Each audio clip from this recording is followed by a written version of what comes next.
Bismillahir Rahmanir Rahim. Alhamdulillah wassalatu wassalam ala ashraf al-anbiya'i wal mursaleen nabiyyina Muhammad wa ala alihi wa sahbihi ajma'in. Allahumma anfa'na bima 'allamtana wa 'allimna ma yanfa'una. Allahumma zidna 'ilman innaka anta 'alimun hakim. Allahumma ij'al hadhihi al-muhadara hujjatan lana la hujjatan 'alayna ya rabbil alamin. Amma ba'd. Today's class, inshallah ta'ala, we're supposed to be starting with a book, Minhaj Al-Haqq, Shaykh Abdurrahman As-Sa'di, rahimahullah ta'ala. In this book, it discusses aqeedah, adab, the proper belief in al-Islam, the proper moral conduct and character that a Muslim is supposed to uphold. However, due to issues that arise in our community, I felt that it was important to change the first class and discuss a very pertinent topic, a topic that has caused many or much division in our city and outside of our city. And this topic is called al-bid'ah, and proper understanding of al-bid'ah. In our society here, we find many people going around talking about people of innovation, so on and so forth. However, after looking into the issue, we find that many people have no clue of what bid'ah is. In fact, perhaps even some of the people that are educating have no clue of what bid'ah really is. So therefore, we decided to discuss bid'ah in an academic sense so that people will understand from the understanding of the pious predecessors and how they understood bid'ah and what bid'ah is, and therefore make it easy for a person, if you don't know bid'ah, to at least keep your mouth shut. And Nabi alayhi salatu wassalam, he said, فَلْيَقُولُ خَيْرًا أَوْ لِيَصْمُتْ. Say that which is good or remain silent. So, to start this, we're going to bring a statement from قال Muhammad al-Khadimi al-Hanafi. He explains al-bid'ah. He says, جَمْعٌ بِدْعَةٌ خِلَافُ السُّنَّةِ اعْتِقَادًا وَعَمَلًا وَقَوْلًا. So he starts off by saying, and he's from the Immat Ahnaf, from the scholars of the school of Imam Abi Hanifa, he says, bid'ah khilaf sunnah. It's an opposition of the sunnah. I'tiqadan wa amalan. How we believe and how we act in our actions and in our statements. وَهَذَا مَعْنَ مَا قَالُوا. And this is the meaning of what they say. الْبِدْعَةُ فِي الشَّرِيعَةِ إحداث ما لم يكن في عهد الرسول صلى الله عليه وسلم. And so we find that al-bid'ah in the sharia is an innovation. Ihdath, things that are newly invented, things that were not present previously, but now they're present now. ما لم يكن في عهد الرسول صلى الله عليه وسلم. And these things were not present during the time of the Prophet sallallahu alaihi wasallam. And then we have an additional meaning, al-ma'na shar'i lil-bid'ah, a legislative meaning for the term bid'ah, wa huwa. And pay attention to this because this is very important. Anytime the ulama mention the definition of something, then it's always returned back to that thing when we see it, so it can be easily identifiable. Remember, our religion, it has rules and regulations, very specific, very specific. There's nothing hidden, there's no secrets. There's no such thing as only a few people understand and the rest of society is in a loss. Rather, everything that our deen teaches is present. We don't have no secret knowledge. This is not like a secret society where only a few people can understand and the rest are oblivious. Rather, information is present, information is mawjood. So it says, وَالْمَعْنَى الشَّرْعِ لِلْبِدْعَةِ. The legislative meaning of the term bid'ah, huwa az-ziyada fi ad-din aw naqsan minhu. Bid'ah is understood to mean az-ziyada fi ad-din, to add something or to increase something in the religion that wasn't from it previously, or naqsanu min, or to take something away from the religion that was in the religion. Al-hadithani ba'd as-sahaba bighayri idhnin min ash-shar'. And both of these things happened after the time of the Sahaba without any permission from the Sharia. In other words, it was not legislated in the Sharia. And we find many of the ulama of al-Islam يوافقون على هذا المعنى. We find many of the ulama in al-Islam, they all, or most of, if not majority of them, are in agreement with this definition. قال Imam al-Shatibi. Imam al-Shatibi, rahimahullah ta'ala, he has a book called Al-I'tisam. This whole book talks about bid'ah in great detail. However, in this talk or lecture, we're not going to get into a lot of detail, but we will get into some detail, but not to the extent of Imam al-Shatibi. At any event, Imam al-Shatibi, rahimahullah ta'ala, and pay attention to this, because a lot of his statements with regards to bid'ah is used. He says, عرف al-bid'ah. He gives the definition of al-bid'ah. He says, طريقة في الدين مخترعة. It's a pathway that a person uses in a religion that is new. تضاهي الشريعة. And it resembles the Sharia. The actions itself, it resembles. تشبه الطريقة الشرعية. It resembles away from the Sharia. لكنها في الحقيقة مضادها. However, in reality, it is in opposition to it. وَقَدْ مَثَلَ الشَّاطِبِي لِلْبِدْعَةِ بِقَوْلِهِ وَمِنْهَا. So Imam al-Shatibi, rahimahullah ta'ala, he's going to give us some examples, some things that are very tangible so people can see and understand. He says, إِلْتِزَامُ الْكَيْفِيَاتِ وَالْهَيْئَاتِ الْمُعَيَّنَةِ. So the first type of bid'ah, or an identifiable trait that a person can identify, he says, إِلْتِزَامُ الْكَيْفِيَاتِ وَالْهَيْئَاتِ. It's done in a specific way, is carried out in a specific way. So he says, for example, كَالذِّكْرِ بِهَيْئَةَ الْإِجْتِمَاعِ عَلَى صَوْتٍ وَاحِدٍ. For example, if everyone were to gather together and to make dua with one voice. And I'll give you an example. I was in the masjid one time, and in this masjid, after Salatul Isha, the brother passed out some paper, and everyone in the masjid was reciting Surah Al-Mulk with one voice, in unison. I've never seen this before, and this will constitute a bid'ah in the religion. And then he gives another example. And he says, اتخاذ يوم الولادة النبي صلى الله عليه وسلم عيدا وما أشبه ذلك. And he says another one could be when a person will take the birthday of the Prophet sallallahu alaihi wasallam and turn it into an Eid, or day of celebration. And this will be considered adding something to the religion that was not from it. وَمِنْهَا, and then he gives another example. إِلْتِزَامُ الْعِبَادَاتِ الْمُعَيَّنَةِ. To stick or to introduce a certain specific form of worship. A specific form of worship that has been introduced في أوقات معينة, during a specific time. لم يوجد لها ذلك التعيين في الشريعة. However, the Sharia does not specify that particular act of worship at any time. So then he mentions an example of this would be Siyam Yawm al-Nisf min Sha'ban, fasting during the middle of the month of Sha'ban, wa qiyam laylatihi, and standing in that night in particular. So in other words, a person specifies the middle of Sha'ban, the middle of the month of Sha'ban, and specifies that time for a particular act of worship. Just that time. Not other time, that time in particular.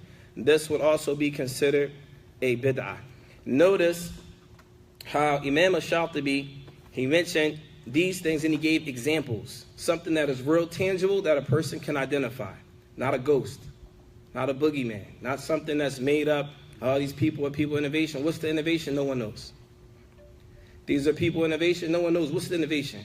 And so you have people running around aimlessly. They don't know what to do. So what happens is people, they're stuck. They don't understand. So therefore we find that Imam al-Shatibi, he gives some very specific examples. Now, we're going to talk about bid'ah in a little bit more detail. هناك أقسام كثيرة للبدعة. With regards to bid'ah, there are many different types. I spoke to a brother last week, he told me that a particular brother is upon bid'ah. I said, طيب ما نوعية البدعة؟ ما هي؟ يعني what type of bid'ah? Is it مفسقة or مكفرة? And then I heard crickets. The brother wasn't able to answer. Is it مفسقة or مكفرة? مفسقة or مكفرة? يعني there are two types of bid'ah. There's a bid'ah that takes a person outside of the folds of Islam, and there's a bid'ah that the person remains Muslim, but they're still within the folds of Islam, meaning they still have rights as a Muslim. They're still Muslim. Whereas the other one, they are not Muslim. So I asked the brother, what type of bid'ah is it? Explain to us what type of bid'ah you're talking about. He didn't know. In that regard, if you don't know, you are not qualified to open your mouth. You're not qualified to open your mouth. If you cannot identify, but if anyone says these people are upon bid'ah, you should know what type it is. Mufassika, mukaffara. Does it take them outside of Islam, or are they still Muslim? هذا أولا. إذن al-mukaffara, with regards to bid'ah that is mukaffara, we need some examples so people can understand. لا يجوز أن يصلي خلفه. If a person has a type of bid'ah that is mukaffara, that takes them outside of Islam, it is not permissible to pray behind those people, and it's not permissible to pray in their masajid. Mithal, what are some examples of this? Al-qawl bi khalq al-Qur'an. If a person says that the Qur'an is created, this is a bid'ah that will take a person outside of the folds of Islam according to many of the Salaf. Al-qawl bid-dukhul al-naqs aw ziyada ala al-Qur'an. If a person says that the Qur'an is not sufficient, that we need to add something to the Qur'an, this is also the type of bid'ah that is mukaffara. And likewise, uluhiyata ahadun ghayr Allah, that worship is done to other than Allah, that is not permissible to pray behind these types of people. With regards to al-mufassiqa, which is a bid'ah that is sinful, but does not take a person outside of Islam, yujuzu and yusalli khalfahu. It is permissible to pray behind these people. However, it is better to pray behind a person that is known not to have bid'ah with them. And an example of this would be picking out and specifying nisfu Sha'ban bis-siyam, fasting the middle of the month of Sha'ban specifically. And then there is bid'ah that some of the ulama, they differ. Is it mufassaqa or mukaffara? They differ with regards to this. Like, for example, some of them say the Khawarij are ahlul bid'ah mukaffara, take them outside of Islam. And some of them say la, rather they're still within Islam. And there's some khilaf among the Salaf with regards to some of these groups. Al-an, we're going to read from a book from one of the mashayikh, Sheikh Ahmed al-Najjar, hafidhahullah ta'ala. He has a book, and in his book, small brief kutayyib, he talks about some of the principles of removing someone from the circle of Ahlul Sunnah wal Jama'ah. Removing an individual from the circle of Ahlul Sunnati wal Jama'ah. He mentioned some very specific, detailed principles that are tangible and one in which everyone should be cautious of. This topic is of great importance because it affects a large segment of the city and outside of the city. People discuss these issues and they have no idea what they're talking about. And so we find some of the statements of the Salaf with regards to this. It says, إِخْرَاجُ النَّاسِ مِنَ السُنَّةِ شَدِيد. Removing a person from the Sunnah is a hard thing to do. It's very difficult. And this is the statement that you can find in a book called As-Sunnah lil-Khallab. As-Sunnah lil-Khallab. And the reason why I'm mentioning the name of these books, because I'm sure there may be people watching the class online or looking or here in the masjid, and they have doubts about where does brother get this information from. And as some of the ulama would always tell us, لَيْسَ الْخَبْرُ كَالْمُعَايَنَةِ. لَيْسَ الْخَبْرُ كَالْمُعَايَنَةِ. Meaning, me telling you is not like you seeing it for yourself. Therefore, I will give you the names of the books so you can look at it yourself and make sure I didn't add anything to it or take anything away from it. قال Imam al-Darimi rahimahullah ta'ala. Imam al-Darimi is from the Imams of the past. He says in his book, Ar-Raddu al-Jahmiyyah. He mentions in his book, Ar-Raddu al-Jahmiyyah. And this is a very, very important statement that he said. And this is a synopsis of the whole lecture. He says, وَالْبِدْعَةُ أَمْرُهَا شَدِيدٌ وَالْمَنْسُوبُ إِلَيْهَا سَيْءُ الْحَالِ بَيْنَ أَظْهَرِ الْمُسْلِمِينَ. He says, a bid'ah, innovation in a religion, is a serious affair. And the one who is associated with that person, bid'ah or innovation, whoever has bid'ah or innovation attributed to them, and this person is in an evil state or an evil affair. فَلَا تَعْجَلُوا بِالْبِدْعَةِ حَتَّى تَسْتَيْقَنُوا وَتَعْلَمُوا أَحَقًّا قَالَ أَحَدُ الْفَرِيقَيْنِ أَمْ بَاطِلًا. And he says, and due to the severity of labeling a person or a thing a bid'ah, he says, do not be hasty with bid'ah until you are certain and that you know for a sure whoever is saying that is telling the truth or they're not telling the truth. This is a statement from one of the Imams of the past. He says, فَكَيْفَ تَسْتَعْجِلُونَ أَن تَنْسِبُونَ إِلَى بِدْعَةِ أَقْوَامًا فِي قَالُوهُ. He says, how can you be quick to attribute bid'ah to a whole group of people by something they say? وَلَا تَدْرُونَ أَنَّهُمْ أَصَابُوا الْحَقَّ فِي قَوْلِهِمْ ذَلِكَ أَمْ أَخْطَأُوهُ. How can you be so certain to attribute bid'ah to a group of people and you don't know what they said or done, whether it is correct or it is incorrect? Rather, you don't have the tools, you're not equipped to make that assessment. Yet we have a whole town of people, lay people in particular, running around and labeling people innovators and this, that, and the next, and they have no clue of what bid'ah is and how to attribute it to anyone. وَلَا تَدْرُونَ أَنَّهُمْ أَصَابُوا الْحَقَّ فِي قَوْلِهِمْ ذَلِكَ أَمْ أَخْطَأُوا وَلَا يُمَكِّنَكُمْ فِي مَذْهَبِكُمْ أَن تَقُولُوا لِوَاحِدٍ مِنَ الْفَرِيقَيْنِ لَمْ تُصِبْ الْحَقَّ بِقَوْلِكَ وَلَيْسَ كَمَا قُلْتَ. And he also mentioned, and you don't know enough. You don't even know if you're on your own condition well enough to judge another person to say that what they have with them is correct or it is falsehood. And then he says, فَمَنْ أَسْفَهُ فِي مَذْهَبِهِ وَأَجْهَلُ مِمَّا يَنْسِبُ إِلَى بِدْعَةِ أَقْوَامًا يَقُولُ لَا نَدْرِي أَهُوَ كَمَا قَالُوا أَمْ لَيْسَ كَذَلِكَ. And he said, who was more foolish or more ignorant than a person who attributes bid'ah to a whole group of people? And then when you ask them, and they say, لَا نَدْرِي أَهُوَ كَمَا قَالُوا, we don't know whether for sure this is what it is or it isn't.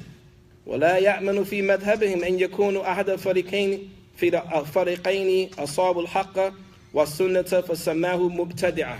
And they don't know whether a group of people, what they've done, whether what they've done is the sunnah or not, but they attribute a person to bid'ah. ولا يأمن في دعواهم أن يكونوا حق باطلا والسنة بدعة. And they're not even sure whether what they're saying is, if the truth, what they claim is actually falsehood, or they might contribute or attribute something that is sunnah to be bid'ah. وَهَذَا ضَلَالٌ بَيِّن وَجَهْلٌ غَيْرُ الصَّغِيرِ. And he said this is a tremendous ignorance and misguidance. Well, this is a type of ignorance that is great. This is a severe ignorance that people have with regards to that affair. This is just the introduction to understanding the seriousness of people. We're not even talking about, this is talking about ulama. So ma ba'ala ma dunahum. What about those who are less than ulama, like students of knowledge? What about those who are less than them?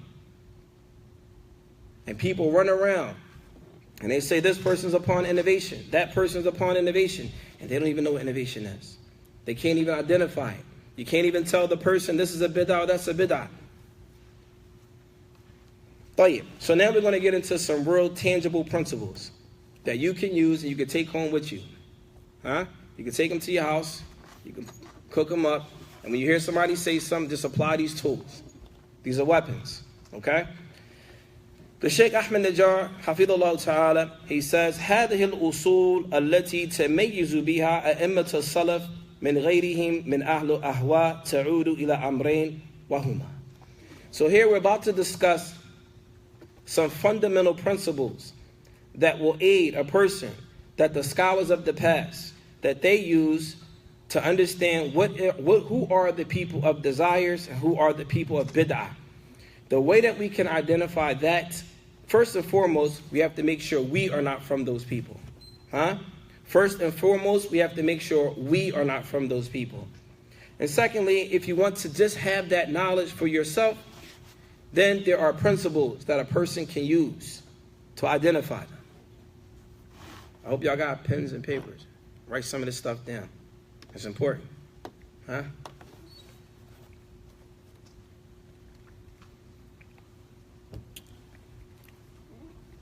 Al-Amr al-Awwal. The first thing that is very important. He says, Masdar al-Talaqqi.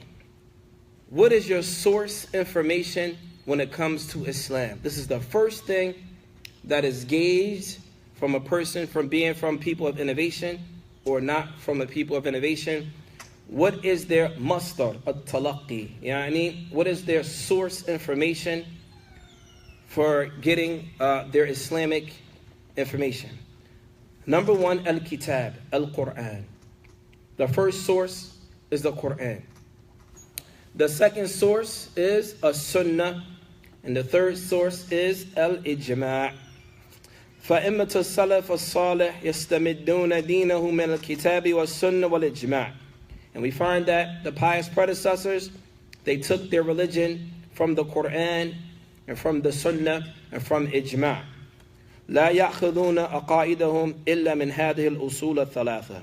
And they did not take their belief system and Allah subhanahu wa ta'ala except by these three means here: the Quran, the Sunnah, and the consensus of the ulama. فَلَا يُقَدِّمُونَ عَلَيْهَا قَوْلُ أَحَدٍ مِّنَ النَّاسِ.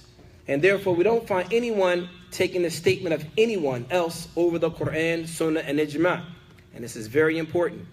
We don't find any of the scholars of the past taking a statement of any individual over the Quran, Sunnah, and Ijma'. In other words, if someone has a statement, then we have to weigh their statement up against the Quran, the Sunnah, and Al-Ijma'. طيب. ولا يحتجون بالعقل ولا غيره على حساب الوحي. And we don't find people using their intellect as a gauge over the Quran and the Sunnah. In other words, you can't find anything in the book and the Sunnah, but you use your intellect and say, oh, this is what it is.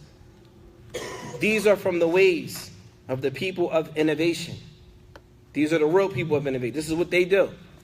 They look for, they find a position on something, and then they look to see if they can find something from the Quran or Sunnah to support what they do. And if they can't find it, they leave that off and just stick with their statement. But if they find something from the Quran, Sunnah, or a statement from the Salaf, then they'll add that to support what they're saying. This is what real people of innovation do. Real people, this is what they do. فَمَنْ خَالَفَ السَّلَفِ مَصْدَرَ التَّلَقِّي لَمْ يَكُنْ مِنْهُمْ وَلَا عَلَى هَدْيِهِمْ وَيُعَدَّ مِنْ أَهْلُ أَهْوَاءِ وَبِدْعَةِ. And whoever goes against the way of the scholars of the past, the Salaf, with regards to gaining their information about Islam, the Quran, Sunnah, or Ijma', then this person will be considered the people of innovation and the people of desires. طيب. ولهذا كان أصل حقيقة هو فيصل بين أهل السنة والجماعة وغيرهم من أهل البدع والفرقة. And this here is a clear distinguishing factor between the people of Sunnah and the people of Bid'ah. The people of Bid'ah, and this is only the first principle we're mentioning here, their source information is not the Quran, Sunnah, nor is it Ijma', nor is it scholarly consensus. Whereas people of the Sunnah, their source information is the Quran, the Sunnah, and the scholarly consensus. طيب. قال قوام السنة أبو القاسم التيمي رحمه الله في تقرير هذا. al-Asl Azim. And he says in his book, Imam Qawwam al-Sunnah Abul Qasim al-Asbahani, he says in his book called Al-Hujjatu fi Bayan al-Mahajjah, he says, قال بعض العلماء, some of the scholars of Islam, وأهل السنة والجماعة لم تتعدى الكتاب والسنة والإجماع سلف الصالح. He said that the scholars of the past would not go beyond the Quran, the Sunnah, and the consensus of the scholars of the past. وَلَمْ تَتَّبِعْ الْمُتَشَابِهِ وَتَعْوِيلِ ابْتِغَاءَ الْفِتْنَةِ. And they would not follow those verses in the Quran and those different Sunnah that may be cloudy or may not be entirely clear, causing fitna, trying to cause fitna. وَإِنَّمَا اتَّبِعُوا الصَّحَابَةَ وَالتَّابِعِينَ وَمَا أَجْمَعَ مُسْلِمُونَ عَلَيْهِ قَوْلًا وَعَمَلًا. Rather, we find them agreeing with the Sahaba and the Tabi'een, the students of the Sahaba, وَمَا أَجْمَعَ مُسْلِمُونَ, and that which the Muslims, meaning the ulama during that time, have agreed upon, قَوْلًا وَعَمَلًا, statement and action. Statement and action. وقال أيضا أبو عباس ابن تيمية رحمه الله تعالى. Shaykh al-Islam ibn Taymiyyah, he said, and this is very important, he said, فَمَنْ قَالَ بِالْكِتَابِ وَالسُّنَّةِ وَالْإِجْمَاعِ فَهُوَ مِنْ أَهْلِ السُّنَّةِ وَالْجَمَاعَةِ. Shaykh al-Islam ibn Taymiyyah rahimahullah ta'ala, he says in his Majmu' Fatawa, whoever says what is in the Quran and what is in the Sunnah and what the consensus of the scholars say, and we're not talking about scholars of today, we're talking about consensus of the scholars of the past, meaning the Sahaba, and some say the Tabi and the Atba' Tabi. The Sahaba, the students of the Sahaba, and the students of the students of the Sahaba. Those are the Qurun al-Mufaddala. Those are the first three generations of the Muslims. So there are some people that may say this is not sufficient, meaning the Quran, the Sunnah, and the Ijma'. Some say this is not sufficient. This is the kalam of Shaykh al-Islam ibn Taymiyyah, who died in the year 728. And this was the kalam of the ulama that came before him.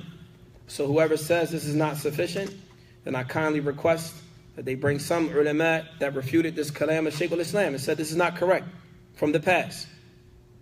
Who from the past said this here approach is not correct? As this is what many of the ulama teach today and in the past, even during the time of Imam Ahmed and other than them, rahimahumullahu ta'ala. Qala rahimahullah. So Shaykh al-Islam ibn Taymiyyah, he says, فَعَلَى كُلِّ مُؤْمِنٍ أَلَّا يَتَكَلَّمُوا فِي شَيْءٍ مِّنَ الدِّينِ إِلَّا تَبَعًا لِمَا جَاءَ بِهِ الرَّسُولُ. And so the Shaykh al-Islam, rahimahullah ta'ala, he says, it is upon every believer that they should not speak in anything in the religion unless they are following that of the Prophet alayhi salatu wasalam. Think for a minute. We have people in this city that run around calling everybody that don't pray with them in their masjid or masajid that they are from Ahlul Bid'ah. I say to them, hey hat. Ish indak min ad-dalil. What do you have from evidence? Our religion is perfect. Surely if there was bid'ah, then it would be clear that everyone can see.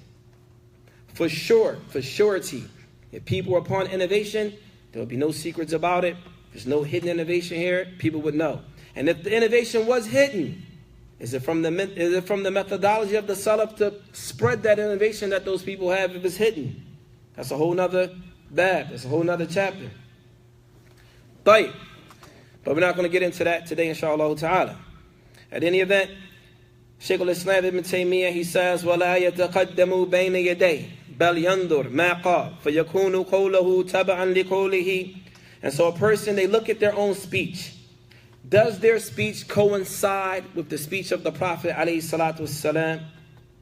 وَعِلْمُهُ تَبَعًا لِأَمْرِهِ. And does that person's knowledge follow the guidance and commands of the Prophet alayhi salatu wasalam? فَهَكَذَا كَانَ الصَّحَابَةِ. And like this was the way of the Sahaba, وَمَنْ سَلَكَ سَبِيلَهُمْ, and the ones who followed their path, مِنَ التَّابِعِينَ لَهُمْ بِإِحْسَانٍ, and for those who followed them as well.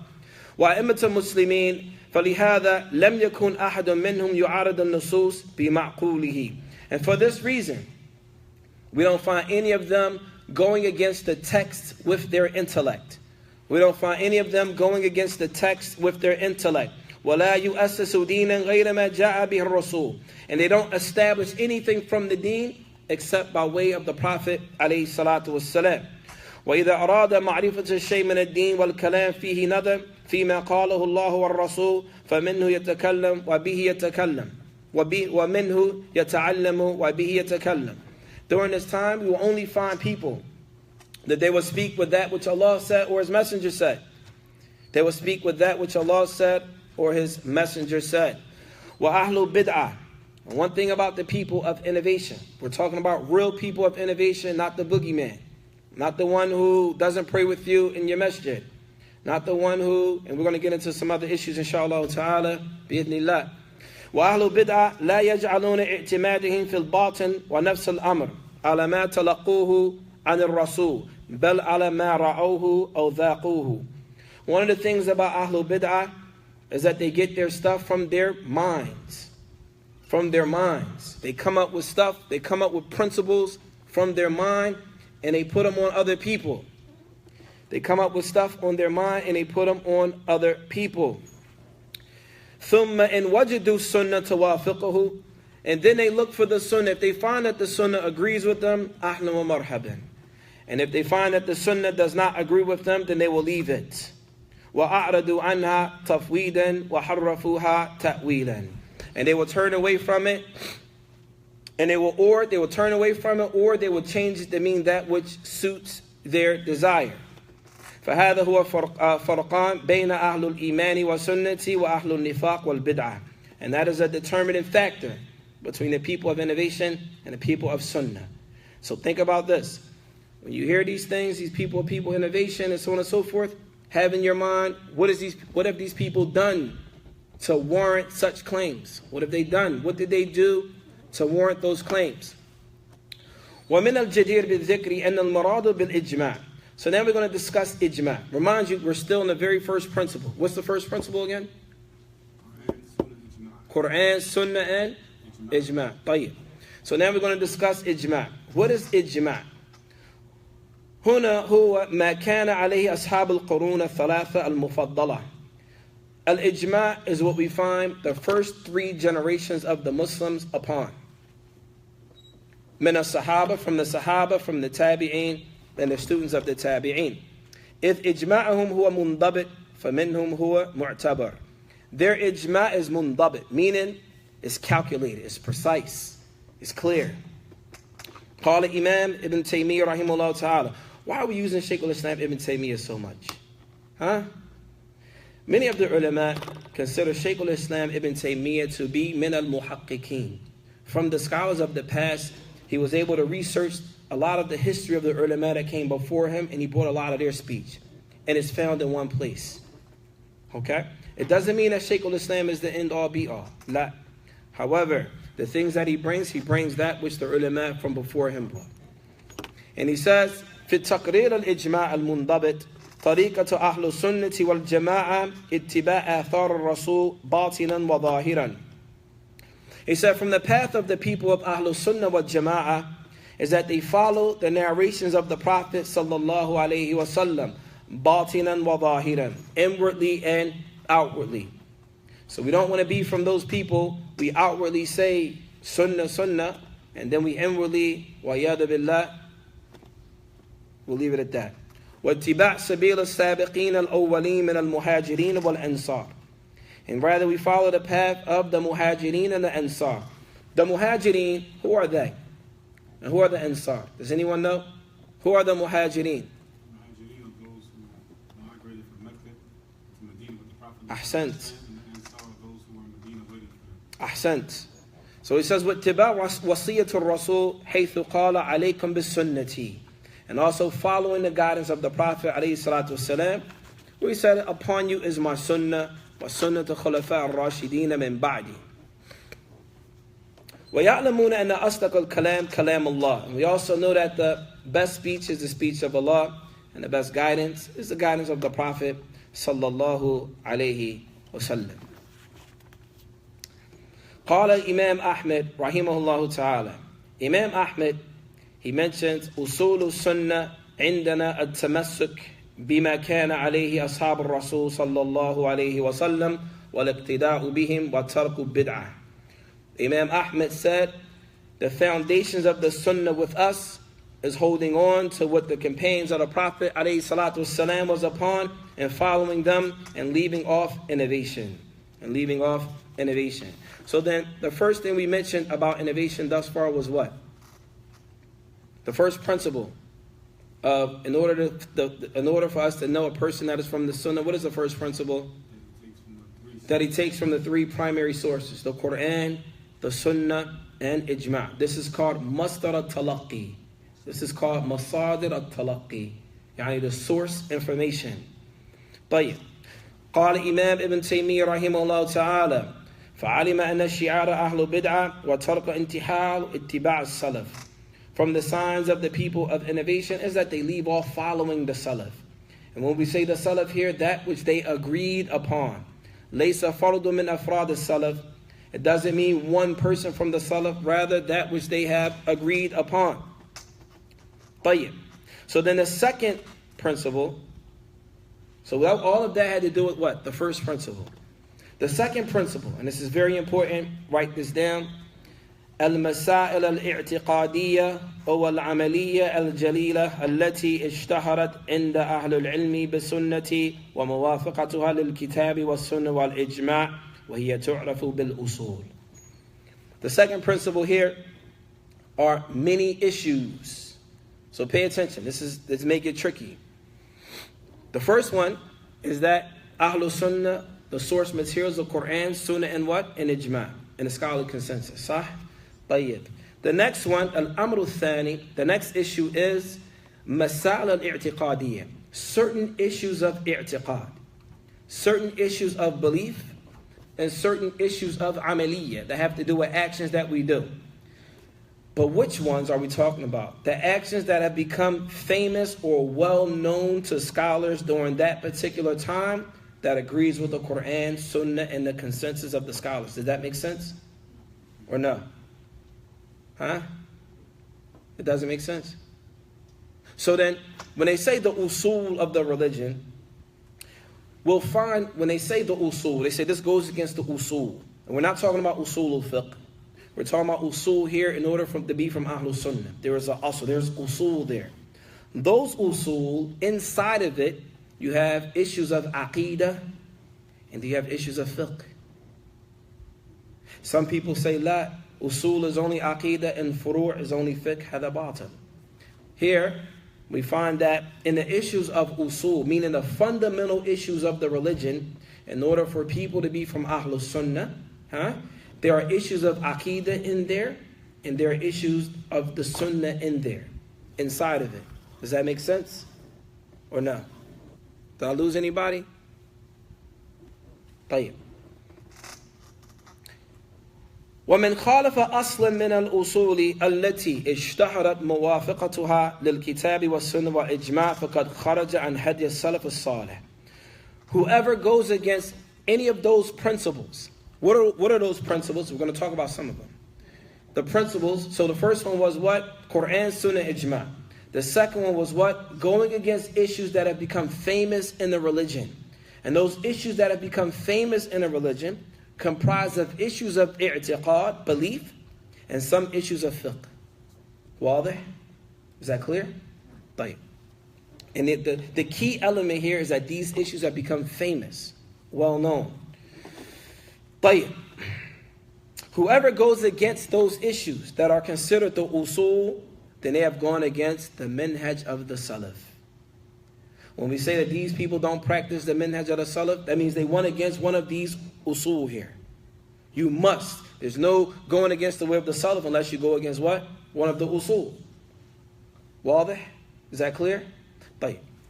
So then, وسبب تعليق هذا الحكم بالأصول أن المسائل التي تعد أصولا دلت النصوص عليها دلالة واضحة. The issues that are considered usul, we find that the Quran, Sunnah, and Ijma' also indicate the importance of these issues. And the ulama of al-Islam are busy with them and they understand them in great detail. فَكَوْنُهَا مِنْ أُصُولِ الدِّينِ يُوجِبُ أَن تَكُونَ مِنْ أَهَمَّ أُمُورِ الدِّينِ. For these issues to be considered the usul, or the fundamentals of the religion, then know that these issues are very important. These issues are considered to be very important.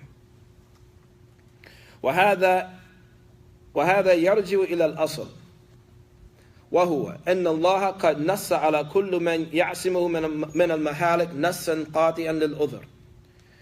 So we find that when it comes to these issues of usul, Allah subhanahu wa ta'ala will give us these issues and we will understand them. And if you go against them, a person could possibly be destroyed. In some cases, there are excuses. And in other cases, there are no excuses. In some cases, there are excuses. A person may have an udhr. And in other cases, there are not excuses. قال الله تعالى وَمَا كَانَ اللَّهُ لِيُدِلَّ قَوْمًا بَعْدَ إِذْ هَدَاهُمْ حَتَّى يُبَيِّنَ لَهُمْ مَا يَتَّقُونَ.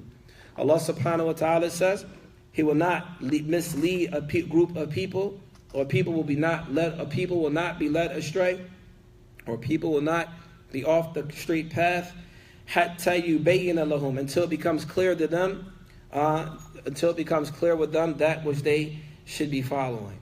So in other words, Allah subhanahu wa ta'ala, we will be warned, we will have evidence, we will have things in place. We will not be punished unless things are clear. It's been made clear to us. Whereas, unfortunately, we have here in this city, people who have been labeled and demonized as innovators and don't know why. This masjid here, a brother told me this masjid is a masjid of bid'ah. So I asked the brother, mashallah, masjid of bid'ah. Nah, masjid of bid'ah. Tayyib. What's the bid'ah, akhi? I saw a brother with dhikr beads. Mashallah. Sheikh Fawzan said dhikr beads was okay. And some of the other ulama said dhikr beads were okay. Tayyib. Next issue. This is masjid innovation. Well, why is that? They didn't touch my foot to foot and shoulder to shoulder in a salat. Yeah, akhi, you ever prayed in the haram in Mecca? Huh? Have you ever prayed in the haram in Mecca or in the masjid of the Prophet alayhi salatu wasalam? No one touches their feet. No one touches feet. Are you telling me the masjid of the Prophet alayhi salatu wasalam is masjid bid'ah based on that? And this is the problem. Some of us, and this responsibility goes back to the ones that are educating the people.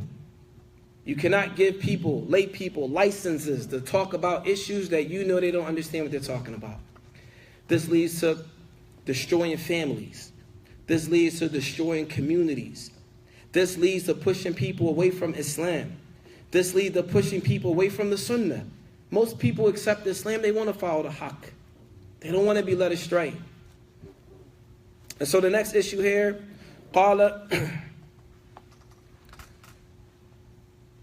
Shaykh al-Islam ibn Taymiyyah, he mentions in his Majmu' Fatawa, or before that he says, فَالْبِدْعَةُ الَّتِي يُعُدُّ بِهَا الرَّجُلُ مِنْ أَهْلُ أَهْوَى وَهِيَ. So the bid'ah that a person can do that will lead them to the people of innovation is what? وَهِيَ مَا اشْتَهَرَ عِنْدَ أَهْلُ الْعِلْمِ بِالسُّنَّةِ مُخَالَفَتُهَا لِلْكِتَابِ وَالسُّنَّةِ وَالْإِجْمَاعِ. It says that whatever has become famous to the ulama of the past, Ahlul Sunnah, that this particular action is in opposition of what they agreed upon in the past, or is in opposition to that which is well known to the scholars of the past. So I ask anyone, if this masjid here is a masjid of innovation, what did they do that's in opposition to the scholars of the past that they agreed upon? فَمَنْ وَقَعَ فِيهَا فَهُوَ مِنْ أَهْلُ الْإِبْتِدَاعِ. Whoever falls in it, in these oppositions, then there are people from innovation. وَمِنْ أَمْثِلَتِهَا. So now they're going to mention some examples. We need examples. الْإِلْحَادَ فِي أَسْمَاءِ اللَّهِ وَصِفَاتِهِ. Denying the names and attributes of Allah. If not all of them, some of them. Denying some of the names and attributes of Allah. التَّكْذِيبِ الْقَدْرِ. They don't believe in the qadr. Do we have this issue in this masjid? Anybody here deny the names and attributes of Allah? Huh? طيب. The next one. التَّكْذِيبِ الْقَدْرِ. Are there people here that disbelieve in the qadr? You know what the qadr is? The decree of Allah subhanahu wa ta'ala. Anyone disbelieves in that? طيب. The next one, وَالتَّجْوِيزْ خُرُوجْ عَنْ شَرِيعَةِ النَّبِي صَلَّى اللَّهُ عَلَيْهِ وَسَلَّمَ. Is there anyone who here that believes that it's permissible to go outside the guidance of the Prophet ﷺ and his sharia? Is anyone here that believes that? طيب, alhamdulillah. طيب. وَالْغُلُو فِي الدِّينِ بِأَنْ يُنَزَّلَ الْبَشَرِ مَنْزِلَةَ الْإِلَهِ. Is there anyone in this masjid that considers a person from a human being to be on the level of Allah subhanahu wa ta'ala? Alhamdulillah. طيب. وَخُرُوجْ عَلَى أَئِمَّةِ الْمُسْلِمِينَ. Does anyone here see that it's permissible to make khuruj on the leaders of the Muslims, to fight against them and remove them from power? وَإِنْكَارْ. And look, this here is a fiqh issue. Shuf. The other ones had something to do with aqidah, and the next one was وَالْمَسْحَ عَلَى خُفَّيْنِ, and wiping over the socks. So someone may say, why is wiping over the socks considered such an important issue in the religion? Because this is in opposition to the Shia. The Shia don't believe in wiping over the socks. Rather, this is something that is specific to Ahlul Sunnah. This is something that is specific to Ahlul Sunnah. طيب. قال إمام سفيان ibn Uyayna rahimahullah ta'ala. Sufyan ibn Uyayna rahimahullah, he mentions in a statement, شرح أصول الاعتقاد أهل السنة للإمام اللالكائي. And this is a tremendous book. Whoever is able to get it, purchase it. He says, as-sunnatu. Have any of you guys ever heard a person say to you, these people are not upon the sunnah? Huh? You ever hear somebody say they're not on the sunnah? Like, you ever ask yourself, which sunnah? We have thousands of ahadith. Which one is it? Are there a specific group of ahadith we're not allowed to go against? If so, what are they? Huh? If someone tells you you're not upon the sunnah, which sunnah are they talking about? You ever think to ask that question? Which sunnah? Which sunnah? There are plenty. We have ahadith, Bukhari, Muslim, Abi Dawood, At-Tirmidhi, huh? Ibn Majah, An-Nasa'i. We have tons of ahadith. Which sunnah are we talking about? Does anyone know? So Sufyan ibn Uyayna, he says, as-sunnah ashara. There are 10 things from the sunnah. If a person goes against them, then they're outside of Ahlul Sunnah wal Jama'ah. He says, فَمَنْ كُنَّ فِيهِ فَقَدْ اسْتَكْمَلَ السُّنَّةِ. Whoever is able to do it, then they have completed the sunnah. وَمَنْ تَرَكَ مِنْهَا شَيْئًا فَقَدْ تَرَكَ السُّنَّةِ. And whoever left anything from those things, then they have left the sunnah. Mark this down and see if we find people doing this in any of the masajid that you go to. Huh? إِثْبَاتُ الْقَدْرِ. The first thing a person must do is affirm the qadr. Believe in the qadr of Allah. So if you find anybody, pay attention. إِثْبَاتُ الْقَدْرِ. تَقْدِيم Abu Bakr wa Umar. You believe that Abu Bakr and Umar should be in the places that they are. And in other words, the Khilafat of Rasul, Ba'd al-Nabi alayhi salatu wasalam, the Khulafa al-Rashideen, you must believe that the Khilafat of Abu Bakr is correct and Umar. Why didn't they mention Uthman and Ali? Huh? Because there's some difference of opinion from some of the ulama of the past. In fadl, in virtue, not in khilafah, not in terms of them being able to be the khalifa in their order. And that's another story. Wal hawd. Does anyone here believe in al hawd? The hawd of the Prophet, the river of the Prophet, you must believe that. Wal shafa'ah. That the Messenger of Allah, sallallahu alayhi wa sallam, there will be an intercession on Yawm al-Qiyamah. Wal mizan. You also must believe in a scale. Wal sirat. That there's going to be a bridge that you have to cross. Wal imanu qawlu wa amal. You must believe that iman in Allah is speech and action. And likewise, a belief in the heart, speech and action. And you must believe al-Qur'an kalam Allah. That the Qur'an is the speech of Allah. You must also believe adab al-qabr. You also must believe in the punishment of the grave. And the last one is al-ba'ath yawm al-qiyamah. You must believe in a resurrection on the day of judgment. People will be brought back on the day of judgment. These are the 10 sunan. According to Imam Sufyan ibn Uyayna, rahimahullah ta'ala. طيب. Continue. طيب. قال إمام علي بن أبي رحمه الله تعالى السنة اللازمة التي من ترك منها خصلة لم يقلها أو يؤمن بما لم يكن من أهلها وذكر جملة من أصول أهل السنة. So Imam Ali ibn Abi Dini, he said a sunnah al-lazima, the sunnah that is incumbent, is that, and if you leave one part of it, then you will not be from the people of the Sunnah. You will not be considered from the people of the Sunnah. And like this, some of the Sunnah that was just mentioned. قال Imam Ibn Qutaybah. Imam Ibn Qutaybah, he mentions أصحاب الحديث كلهم مجمعون على أن ما شاء الله كان.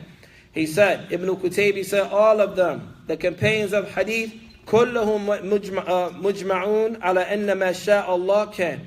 All of the scholars of hadith, they believe that, and there is a consensus that whatever Allah decrees, and that's what it is. وَمَنْ لَمْ يَشَاء لَا يَكُونَ. And whatever Allah doesn't want to happen will not happen. وَعَلَى أَنَّهُ خَالِقُ الْخَيْرِ وَالشَّرِّ. And that Allah created evil and good. وَعَلَى أَنَّ الْقُرْآنَ كَلَامَ اللَّهِ غَيْرُ مَخْلُوقٍ. And that the Qur'an is the speech of Allah and is not created. وَعَلَى أَنَّ اللَّهَ تَعَالَى يُرَى يَوْمَ الْقِيَامَةِ. And that Allah subhanahu wa ta'ala will be seen on the day of judgment. وَتَقْدِيمَ الشَّيْخَيْنِ. And when they say putting forward the Shaykhain and talking about Abu Bakr wa Umar. وَعَلَى الْإِيمَانِ بِعَذَابِ الْقَبْرِ. Belief in the punishment of the grave. وَلَا يَخْتَلِفُونَ فِي هَذِهِ الْأُصُولِ وَمَنْ فَارَقَهُمْ فِي شَيْءٍ مِّنْهَا نَابَذُوا وَبَاغَضُوهُ وَبَدَّعُوهُ وَهَجَّرُوهُ. Whoever disbelieves in anything that was mentioned, then these people will make them into Ahlul Bid'ah. They are termed, these are people of Bid'ah, and they are to be warned against, so on and so forth. How many people have you met that disbelieve in those things? No, they have. I'm sure it's people in America. But I'm saying we should be, now it's identifiable. So now I'm giving you tools. You take them and you walk out the masjid with them. These people are bid'ah. You say, what do they disbelieve in? I have a list of sunnah here that was reported. You show me which one they go against. That way people, instead of walking around aimlessly and feeling like you have to take what someone tells you because you don't want to ask questions, now you have tools. Take these tools and apply them. And not just to be put in your book, put on your shelf, and thrown in the closet. Challenge the people that are teaching you. Challenge the people that are challenging me. Not that. طيب. فقد ذكر هؤلاء أئمة شيئا من أصول أهل السنة والجماعة ورتبا على من خالفها أو ترك خاصة منها خروجه عن السنة. Whoever opposes any of those affairs, then they are outside of the circle of Ahlul Sunnati wal Jama'ah. Then we're going to mention another statement of Shaykh al-Islam Ibn Taymiyyah, rahimahullah ta'ala, and he says, ومن هنا قال إمام ابن تيمية ومن خالف الكتاب المستبين. Whoever goes against the Quran and the verses that are clear, وَالسُنَّةَ مُسْتَفِيضَةً, and the sunnah, the ahadith that are clear. أو ما أجمع عليه السلف أمة خلافا لا يعذر فيه فهذا يعامل بما يعامل به أهل البدعة. Whoever goes against those affairs and the consensus of the scholars of the past, then they are to be dealt with as if they were people of innovation, unless there is an issue, that there is an excuse, that there can be some differing in. وقال أن المخالفين للحق المبين من الكتاب والسنة هم عند جمهور أمة معروفون بالبدعة. And whoever goes against the Quran, the mukhalifin lil-haq, the ones who goes against that which is clear from the Quran and the Sunnah, and according to the majority of the Ummah, they went against the majority of the Ummah, ma'rufun bil-bid'ah. These people are well known to be people of innovation. Mashhud alayhim bil-dalala. And people will consider them to be people of dalala. وَلَيْسَ لَهُمْ فِي الْأُمَّةِ لِسَانٌ صِدْقٍ. And these people do not have a truthful tongue, and their speech should not be accepted in general. And he mentioned from those groups are the Khawarij. The Khawarij. Who are the Khawarij? These are people that believe it's halal to kill the Muslims. While the Rawafid. Who are the Rawafid? These are the people that what? They curse the Sahaba and so on and so forth. And then we have the Qadariyah. Who are the Qadariyah? These people deny the Qadr. They don't believe in the Qadr. They believe that things happen and Allah is not aware of it. They believe that things happen to us that Allah subhanahu wa ta'ala is not aware of. وَنَحْوِهِمْ إِنَّمَا يَتَنَازَوْا أَهْلُ الْعِلْمِ وَالسُنَّةِ فِي أَمُورِ الدَّقِيقَةِ. And after that, there are issues that are very intricate that many people may not be aware of. طيب. وقال والبدعة التي يعد بها الرجل من أهل أهواء. So the bid'ah that a person will be considered from أهل أهواء, the people of desires, ما اشتهر عند أهل العلم بالسنة مخالفتها للكتاب والسنة. The things that are famous, as you mentioned before, a person will not be considered to be from Ahlul Bid'ah unless they go against something that is famous from the Quran, that which the scholars have agreed upon from the Quran, Sunnah, and consensus. Like the Bid'ah of the Khawarij, or the Rawafid, or the Qadariyah, or the Murji'ah. Well, who are the Murji'ah? Does anyone know? Huh? The Murji'ah are people that commit sins and they don't believe their iman decreases or increases. Rather, it stays the same, like the malaika and so on and so forth. Huh? And they belittle sins, no doubt. They belittle sins and they're easy with regards to sins. It's okay to be a sinner. It's okay. As long as it's okay. This is what they believe. طيب. فَلَيْسَ كُلُّ مَسْأَلَةٍ يُضَلَّلُ فِيهَا الْمُخَالِفِ. However, now we're going to move on to another issue. So we established that which is famous. If you go against them in general, you went against the methodology of the Salaf. We still got time, Sheikh? We might have to delay Isha a little bit. Labats? 10:05? I mean, I have to get through this. Malish. Don't get mad at me, huh? Right. So then, notice how whoever went against that which is famous and well known from Ahlul Ilm, from the scholars of the past, they fell into bid'ah. Sah? Tayyib. So we have two principles so far. The first one is Quran, Sunnah, and what? And Ijma. Consensus of the scholars. The next issue is we have those issues that are famous and well known to the scholars of the past. Well-known issues. And inside of these issues, we have issues of Aqidah, and we have issues of mu'amalat and actions. Actions. Like wiping over the socks, so on and so forth. So, we have this here in this hand, and this here in that hand, right? Whoever goes against that which is famous and well-known among those scholars, they are to be considered what? People of innovation, right? But pump your brakes. Because now we're going to go into another realm here. فَلَيْسَ كُلُّ مَسْأَلَةً يُضَلَّلُ فِيهَا الْمُخَالِفِ. Not every issue, you say that this person is an innovator because they go against it. But why not? It says, إِنَّمَا مَدَارُ ذَلِكَ كُلُّهُ عَلَى مَا إِذَا كَانَتْ الْمَسْأَلَةُ أَصْلًا مِنْ أُصُولِ أَهْلِ السُّنَّةِ وَالْجَمَاعَةِ أَمْ لَا. The first thing we have to look at, is that issue that they went against considered from the asl, the fundamental issues of the religion, or not? Here in this city, people warned against Tahir, Mufti, Shadid, and whoever else. What fundamental issue did any of those brothers go against? The fundamental issue from the deen. Hats. Anybody? You know how late at night when you hear the crickets? That's what I hear, crickets chirping. Nothing. And if you know, and no one else knows except for you, then educate the masses. What is the fundamental from usul of the deen that these people went against? Right. The next one. Su'ila Imam Ahmed. So now we're going to look at how did the ulama of the past deal with people that went against some of these issues and that they didn't make tabdi' of them. Su'ila Imam Ahmed amma qala Abu Bakr wa Umar wa Ali wa Uthman.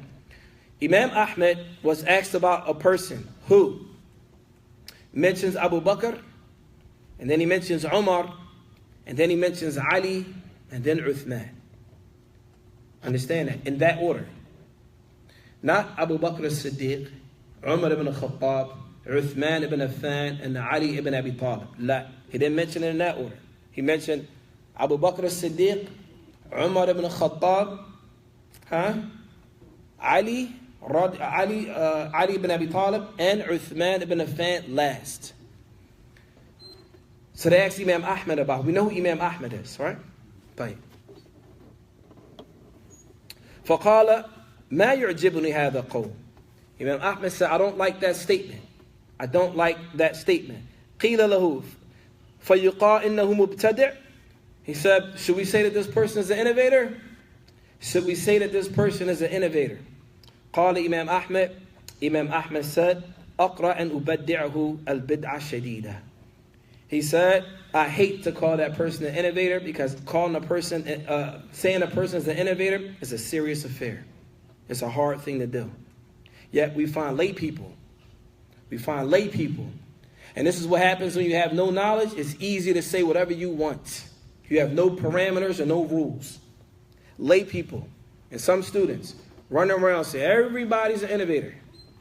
We have Imam Ahmad, Imam Ahlus Sunnah wal Jama'ah. A person said that one of those companions, the Khulafa Rashideen, was better than the other one. And everyone knows that it has been agreed upon. Abu Bakr as-Siddiq, Umar, Uthman, and Ali. He says, La, Ali then Uthman.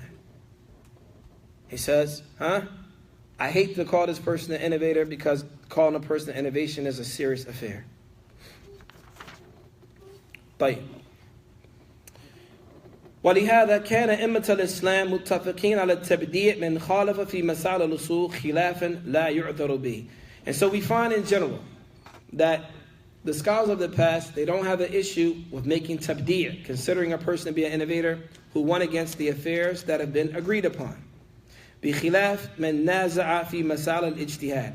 However, the issues of ijtihad التي لم تبلغ هذا مبلغ.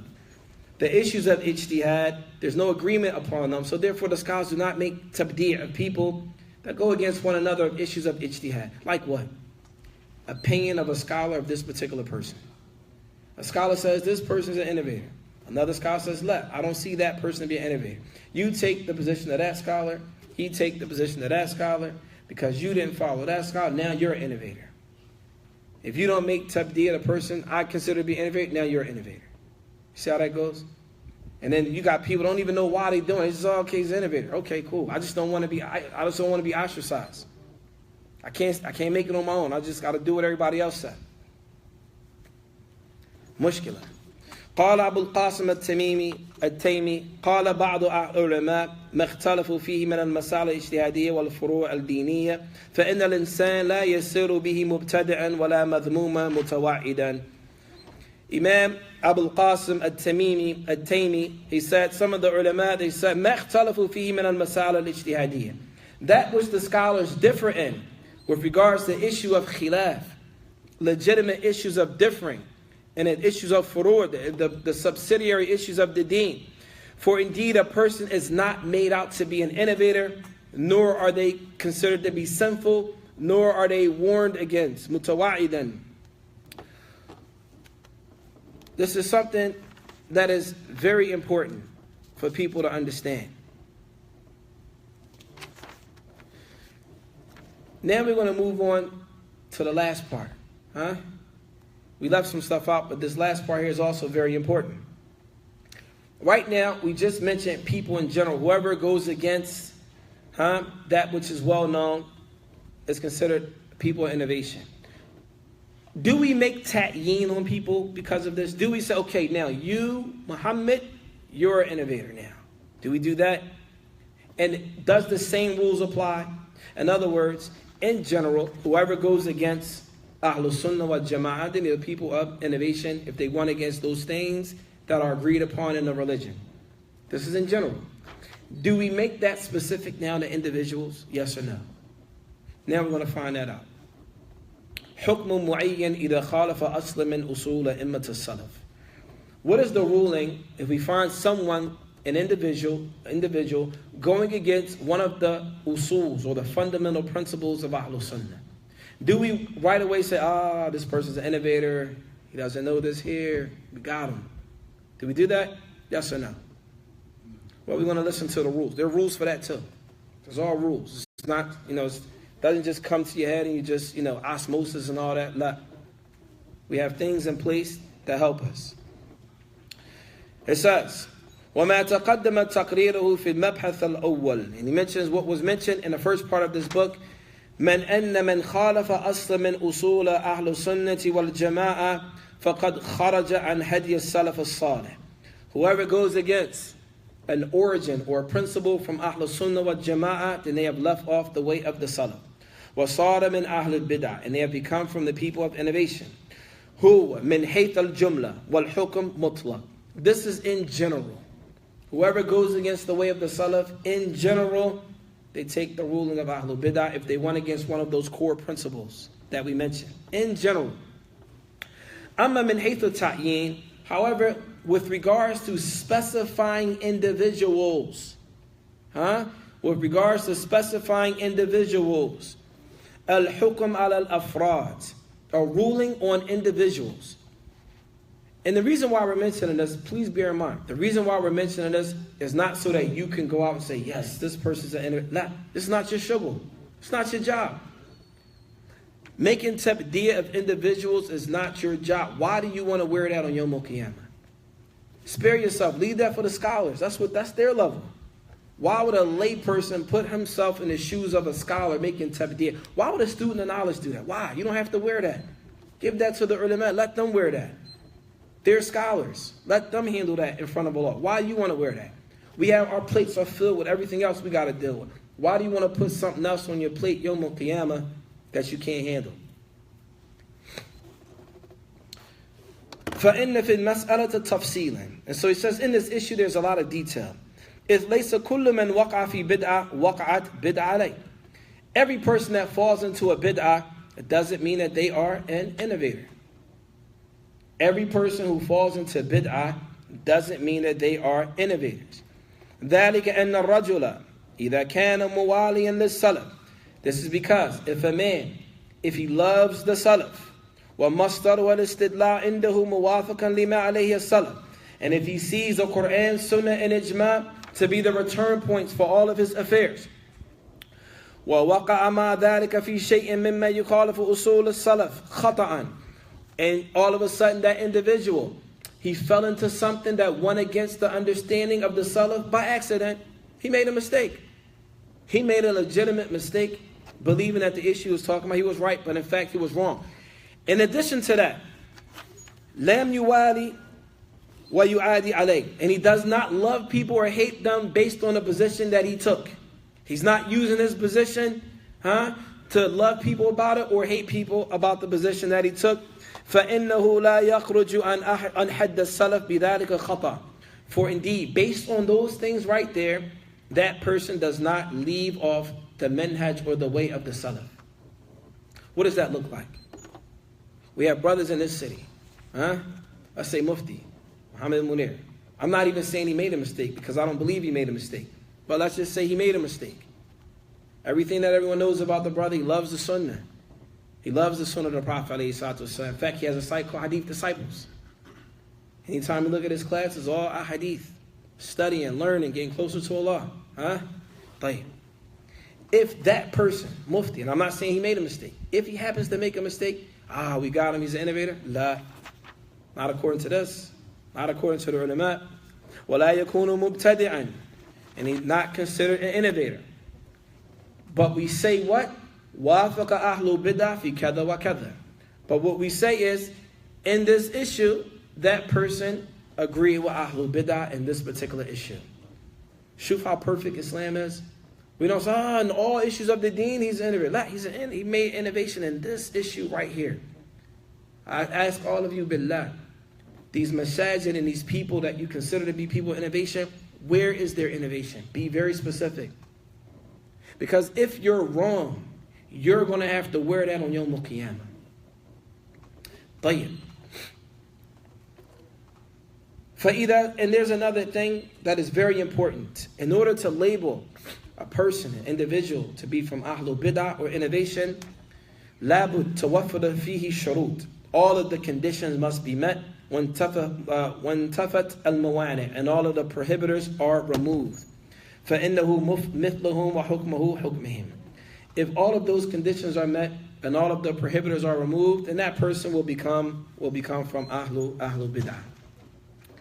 قيل لأبي عبد الله أحمد بن حنبل. So it was said that Imam Ahmad ibn Hanbal rahimahullah ta'ala, رجل محدث يكتب عنه حديث قال. There is a man that is a muhaddith, that people write hadith from him. This is what he said. He said, من شهد أن العشرة في الجنة فهو مبتدع.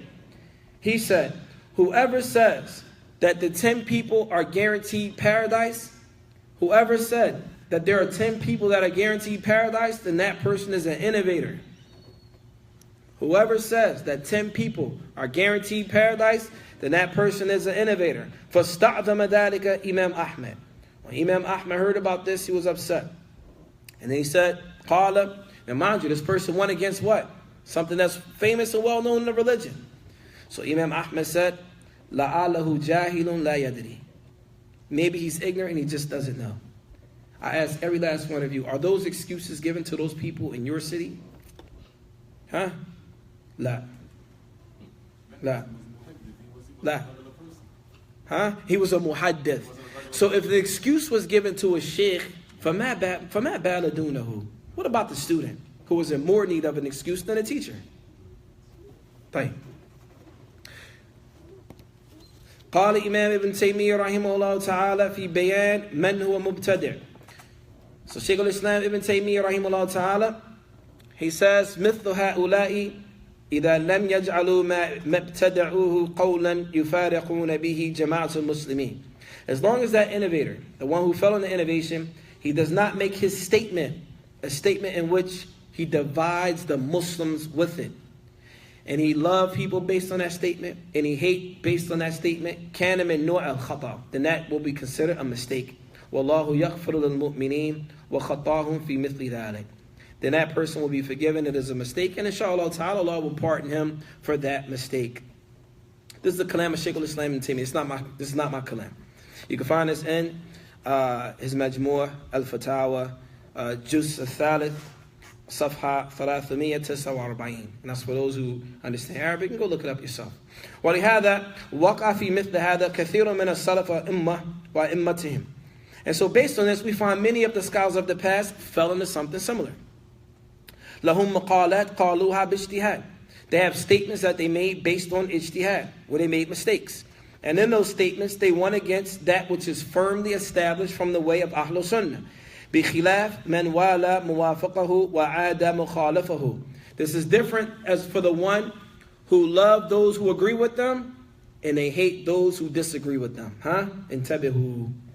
They love those who agree with them, and they hate those who disagree with them.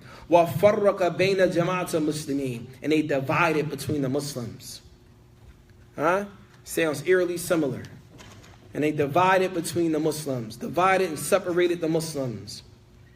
وَكَفَّرَ. Except we don't find people making takfir for whatever reason, I don't know why.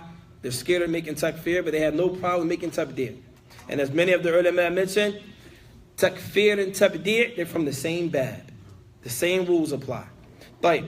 وخالفه دون موافقته في مسائل الآراء والاجتهاد واستحل قتال مخالفهم دون موافقه فهؤلاء من أهل التفرق والاختلافات.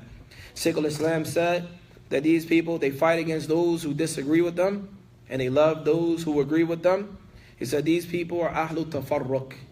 These are people of different firq and sects, and the people of differing. قال في بيان اشتراط بلوغ الحجة. So the next issue is, and we're almost done. In fact, I think I'm going to have to cut it short. I do? طيب. All right. I'll cut it short. You know what? We're gonna stop with that. There's a lot more to this that I wanted to add, but inshallah, we're almost done, Sheikh. طيب. Right now, I just want to mention some of these. من أذن؟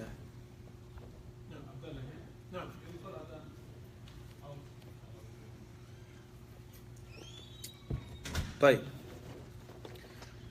So lastly, we're going to end this, inshallah ta'ala. We're just going to mention 8 principles.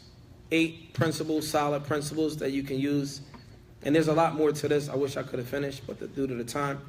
Al-Qaida al-Ula. The first principle, Masr al-Talaqi inda a'immat al-Salaf, Kitab, Sunnah wal-Ijma'. The first issue is we follow the way of the Salaf, the scholars of the past, with the Quran, Sunnah, and al-Ijma', the consensus. Al-Qa'idah al-Thaniya.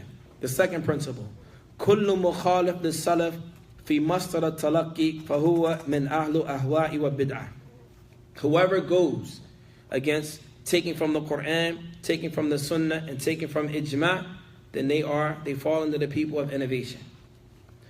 The third principle, لا إجماع منضبط إلا ما كان عليه القرون الثلاثة المفضلة. There is no consensus of the scholars unless it agrees with the first 3 generations. In other words, there's no such thing as an ijma' today. There can't be. There's no ijma today.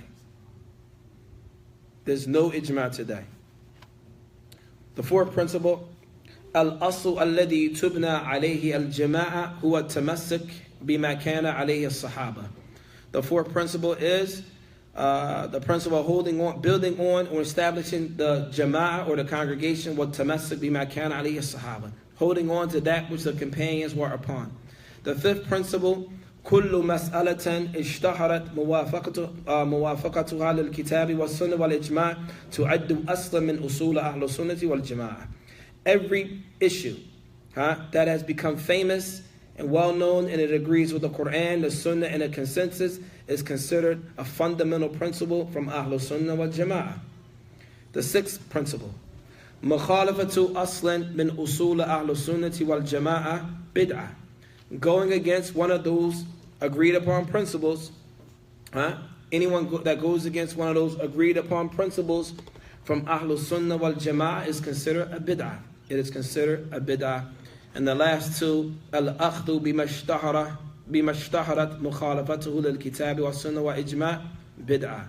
And taking from al-akhdhu bima ishtaharat mukhalafatuhu lil-kitab wa sunnah wa ijma' bid'ah. And taking from those things that we know clearly go against the Quran, Sunnah, and Ijma', that are famous, and they go against it, then this likewise is a bid'ah. And the last principle here, al-mu'ayyan kayatakhalafu al-hukm alayhi bil-ibtida'. A specific individual, perhaps we will not call that person an innovator. Why wouldn't we call that person an innovator if he fell in a bid'ah and things that went against Islam, went against the Sunnah of the Prophet ﷺ? This is due to the fawat al-shart, because the conditions were not met. Without li wujud al-mani', or a prohibitor is present that will prevent you from doing that.